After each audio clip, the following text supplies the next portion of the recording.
Good morning. आज हम अपना जो टॉपिक स्टार्ट कर रहे हैं वो हम क्लास 10th का फर्स्ट चैप्टर स्टार्ट करेंगे, केमिकल रिएक्शंस एंड इक्वेशंस। देखो, इस चैप्टर में हम जो भी हमारे डेली लाइफ में प्रोसेस होती है हम वहाँ से स्टार्ट करेंगे और आपको ये समझाने की कोशिश करूँगी मैं कि जो हमारी जो डेली लाइफ की जो प्रोसेस है उसमें कौन कौन सी एक्टिविटीज़ होती हैं और जो हमारे लिए हेल्पफुल है और जिसको हम बोल सकते हैं कि ये केमिकली क्या है, रिएक्टेड है। चलिए स्टार्ट करते हैं अपना चैप्टर। जैसे कि आपने अपनी डेली लाइफ में देखा होगा कि अगर हम मिल्क को समर्स में बाहर छोड़ देते हैं तो जो समर्स में ना मिल्क का जो टेस्ट है चेंज हो जाता है, यानी कि मिल्क जो है हमारा ख़राब हो सकता है, जिसको हम बोलते हैं कि मिल्क जो है हमारा फट गया है, दूध हमारा फट गया है। तो ये क्यों होता है, क्या है? हम इसके बाद में दूसरा एग्जाम्पल हम लेते हैं कि जो हम खाना खाते हैं तो वो किस तरह से डाइजेस्ट होता है खाना का। उसके अलावा हम इसमें पढ़ सकते हैं कि जो भी अगर हमारे घर में एक आयरन का डोर है और अगर उसमें बार बार पानी गिरता है तो आप देखना कुछ टाइम के बाद जो आयरन का जो कलर है वो चेंज हो जाता है, वो ब्राउनिश कलर में हो जाता है। तो ये सारी जो प्रोसेस है ये हमारी डेली लाइफ के अंदर आती है। जो हमारा खाना है वो किस तरह से पकाया जाता है, तो जितनी भी हमारे डेली लाइफ की प्रोसेस है ये सारी केमिकल रिएक्शंस होती है। पहले हम केमिकल रिएक्शंस के बारे में पढ़ते हैं, फिर हम केमिकल इक्वेशंस पढ़ेंगे। केमिकल रिएक्शंस होती क्या है? केमिकल रिएक्शंस को हम बोल सकते हैं जैसे कि कोई भी दो रिएक्टेंट हैं वो दोनों कंबाइन होंगे या वो डिकम्पो कंबाइन होने के बाद में क्या होगा, वो एक नया प्रोडक्ट फॉर्म करेगा। जैसे आप देखते हो जो पानी है, पानी कैसे बनता है? पानी का अगर हम ब्रेक डाउन करते हैं, आपने देखा है पानी का जो फॉर्मूला है वो है H2O है। आप कभी वाटर बॉटल पे अगर आप कहीं जाते हो किसी ट्रेन में, या आप देखते हो कि अगर आपको जो बॉटल मिलती है या कोई बिस्लरी की बॉटल मिल रही है, आप उसमें देखना कभी भी H2O लिखा हुआ है। H2O का मतलब क्या होता है? वाटर। वाटर का एक फॉर्मूला होता है H2O, जिसको मॉलिक्यूलर फॉर्मूला बोलते हैं। तो जो H2O है, अगर मैं H2O को ब्रेक डाउन करूंगी तो देखो किसमें होता है, एक हाइड्रोजन और प्लस ऑक्सीजन।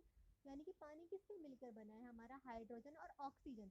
अगर मैं इसको ब्रेक डाउन करती हूँ तो ये किसमें हो रहा है? हाइड्रोजन और ऑक्सीजन में। अगर मैं कंबाइन करती हूँ दोनों हाइड्रोजन और ऑक्सीजन को जोड़ देती हूँ तो क्या बन जाता है? H2O। देखो इसमें दो चीज हो रही है, या तो कंबाइंड हो रहा है या फिर डिकम्पोज हो रहा है। तो इसका मतलब क्या हुआ कि कोई भी जो रिएक्टेंट है, दो रिएक्टेंट है, वो दोनों आपस में क्या हो जाते हैं, जुड़ जाते हैं और एक कोई नया ही प्रोडक्ट फॉर्म कर देते हैं जिसकी प्रॉपर्टी बिल्कुल ही चेंज हो जाती है। तो उसको बोलते हैं हम केमिकल रिएक्शंस। या वो डिकम्पोज भी हो सकता है। देखो हम खाना खाते हैं, खाना खाने के बाद में जो हमारा खाना है वो क्या होता है, डिकम्पोज हो जाता है, टूट जाता है। आपने देखा है ग्लूकोज है वो धीरे धीरे ब्रेक डाउन होता रहता है। ठीक है, आप सबको पता है ग्लूकोज जो है कार्बन हाइड्रोजन और ऑक्सीजन से मिलकर बनता है। तो जो हम खाना खाते हैं क्या वो डायरेक्ट हमारे अंदर ग्लूकोज जा रहा है? नहीं जा रहा ना, क्योंकि धीरे धीरे जो हमारा जो खाना है वो क्या कर रहा है, ब्रेक डाउन हो रहा है। तो इतनी ये सारी जो प्रोसेस होती है तो हम इनको सबको केमिकल रिएक्शंस बोल सकते हैं। आपने एक बार पढ़ा होगा कि हमारी जो बॉडी के अंदर जो फूड जाता है तो हमारी बॉडी के अंदर एक HCl हाइड्रोक्लोरिक एसिड होता है जो हाइड्रोजन और क्लोरीन से मिलकर बना है। तो उससे क्या होगा कि जब भी हमारी बॉडी के अंदर खाना जाएगा तो जो HCl है वो एक ऐसा मीडियम देता है खाने को, ताकि वो क्या हो जाए, वो डाइजेशन हो जाए। तो वो एक एसिडिक मीडियम देख रहा है जिसको हिंदी में हम अम्लीय अम्लीय माध्यम भी बोल सकते हैं कि एक अम्लीय उसको पीएच वैल्यू देता है, जिसको हम बोलते हैं प्रोटॉन्स हाइड्रोजन। जो आपकी एनसीईआरटी की बुक है उसमें आपको एक एक्टिविटी दी हुई है मैग्नीशियम रिबन की। अगर एक मैग्नीशियम का रिबन है उसको आप जो है जला रही हो, तो जलने के बाद में वो क्या हो रहा है, एक ऐश राख दे रहा है, तो पाउडरिश फॉर्म में आ रहा है वो।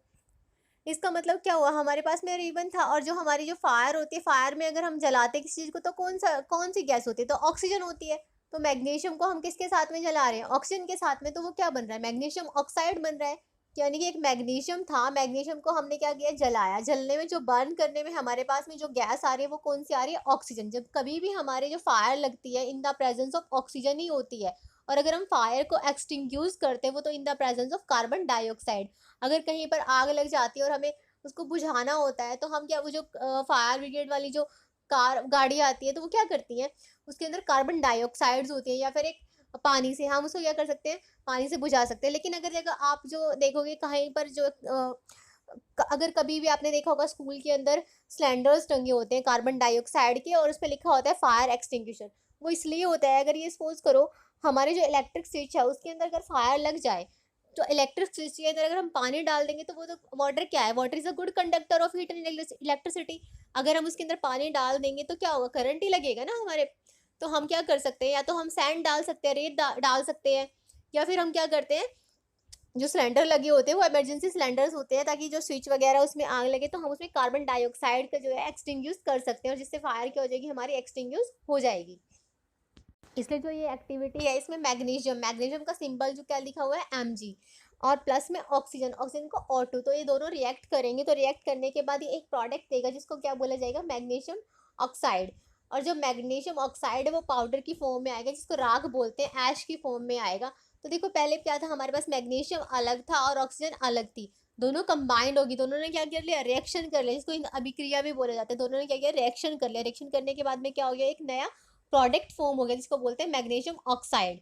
तो इसमें क्या होगा, इसको बोलते हैं केमिकल रिएक्शन की, मतलब दो अलग अलग रिएक्टेंट्स थे, दोनों मिलकर क्या हो गए, दोनों जुड़ गए आपस में, और क्या हो गए, कंबाइन होने के बाद उन्होंने क्या बना दिया, एक प्रोडक्ट बना दिया जिसकी प्रॉपर्टी बिल्कुल चेंज हो गई। क्योंकि देखो हम हमारे पास में जो नया प्रोडक्ट आया, जो फॉर्म हुआ है, वो किसकी फॉर्म में हुआ है, एज अ ऐश, यानी कि पाउडरिश फॉर्म में।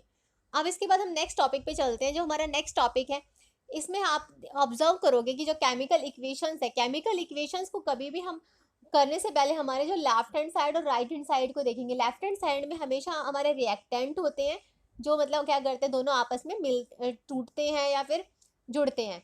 और राइट हैंड साइड में हमारा जो प्रोडक्ट, जो नई चीज़ हमारी फॉर्म होती है, आप केमिकली रिएक्शंस के, केमिकली रिएक्ट करने के बाद में जो नया प्रोडक्ट हमारे पास में फॉर्म होगा, वो हमारा कहाँ होगा, राइट हैंड साइड में, और जिनकी वजह से हो रहा है उनको हम रिएक्टेंट बोलते हैं, वो लेफ्ट हैंड साइड में है। जैसे कार्बन डाइऑक्साइड कैसे फॉर्म होती है, अगर सपोज करो कार्बन है और प्लस ऑक्सीजन दोनों जुड़ जाएंगे तो क्या बन जाएगी, कार्बन डाइऑक्साइड बन जाएगी। और कार्बन और ऑक्सीजन दोनों हमारे कहाँ पर लिखे जाएंगे, दोनों के दोनों हमारे लेफ्ट हैंड साइड में लिखे जाएंगे, बिकॉज वो दोनों क्या है, वो दोनों एक हमारे रिएक्टेंट है। और जब भी एक नया प्रोडक्ट फॉर्म होगा तो वो क्या होगा, कार्बन डाइऑक्साइड। अब देखो कार्बन भी क्या है, गैस, और ऑक्सीजन भी क्या है, गैस है। अब जो कार्बन डाइऑक्साइड बन रहा है तो वो भी क्या है, गैस। अब जरूरी नहीं है कि हमने दो गैस को कंबाइन किया तो हमारे पास में जो नया जो प्रोडक्ट फॉर्म होगा वो भी गैस होगा। अब देखो वाटर है, वाटर में हाइड्रोजन और ऑक्सीजन दोनों क्या होती है, गैस होती है। लेकिन जो वाटर होता है, वाटर हमारा किसकी फॉर्म में होता है, लिक्विड की फॉर्म में। H2O हमारा क्या बन जाएगा, वाटर बन जाएगा, और वो लिक्विड की फॉर्म में। इससे हमें ये पता चलता है कि इसमें स्टेट भी चेंज हो सकती है, जरूरी नहीं है कि दो गैस आपस में रिएक्टेंट करे तो जो प्रोडक्ट वो भी हमारा क्या हो, गैस में ही हो। आई होप आपको एक छोटा सा ये कॉन्सेप्ट जो है, बेसिक कॉन्सेप्ट हमारे केमिकल इक्वेशन एंड रिएक्शंस का समझ आया होगा। हम अपनी नेक्स्ट क्लास में इसी को कंटिन्यू करेंगे। Thank you so much.